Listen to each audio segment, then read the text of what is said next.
sống cuốn quay biết bao tháng trời, con mong tìm về chân lý. Và khi con nhận ra Chúa yêu con nhiều, sao con còn chần chừ mãi? Giêsu tình yêu Chúa chan bao lần, ánh mắt mời gọi tha thiết. Con hãy về đây, hãy mau quay về, Ngài chờ đợi anh đó. Nhiều đêm lạnh câm giữa không gian buồn, con mong tìm về bên Chúa. Và khi con nhận ra Chúa yêu con nhiều, sao con còn chần chừ mãi? Chạy đến với Chúa, nước mắt an lành, ôi Chúa đầy lòng thương xót. Con đã về đây, bước chân quay về, về bên Cha nguồn yêu thương. Vào một mùa đông năm xưa, Chúa sinh ra đời, đến với con người chung trên đời rơi, mang sức tôi tàn, Ngài đến chuộc tôi nhân thế. Quỳ về cuộc chiến năm xưa, kính dâng lòng này, xin Chúa thứ tha mọi tội con.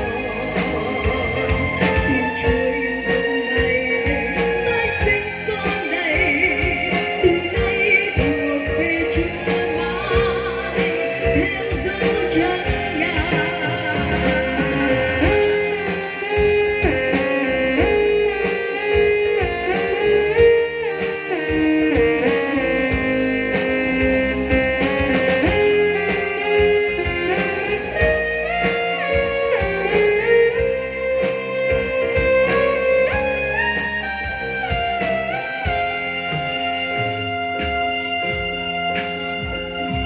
Nhiều đêm lạnh câm giữa không gian buồn, con mong tìm về bên Chúa.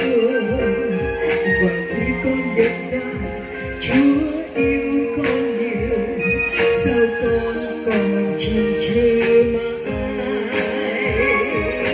Chạy đến với Chúa, nước mắt an lành, ôi Chúa đầy lòng thương xót. Con đã về đây, bước chân quay về, về bên Cha nguồn yêu thương. Vào một mùa đông năm xưa, Chúa sinh ra đời, đến với con người đồng hành. Chuông trên đời rơi, mang sức tôi tàn, Ngài đến chuộc tôi nhân thế. Quỳ bên chuồng chiến năm xưa, kính dâng lòng này, xin Chúa thứ tha lòng tội con. Xin Chúa yêu dấu này, tôi sinh con này, từ nay thuộc về Chúa mãi, theo dấu chân Ngài. Mùa đông năm xưa, Chúa sinh ra đời, đến với con người đồng hành. Chung trên đời rơi, mang sức tôi tàn, Ngài đến chuộc tôi nhân thế. Quỳ bên chung chiến năm xưa, kính dâng lòng này, xin Chúa thứ tha mọi tội con. Xin Chúa yêu dấu này đến, tôi sinh con này, từ nay thuộc về Chúa mãi, theo dấu chân Ngài. Từ nay thuộc về Chúa mãi,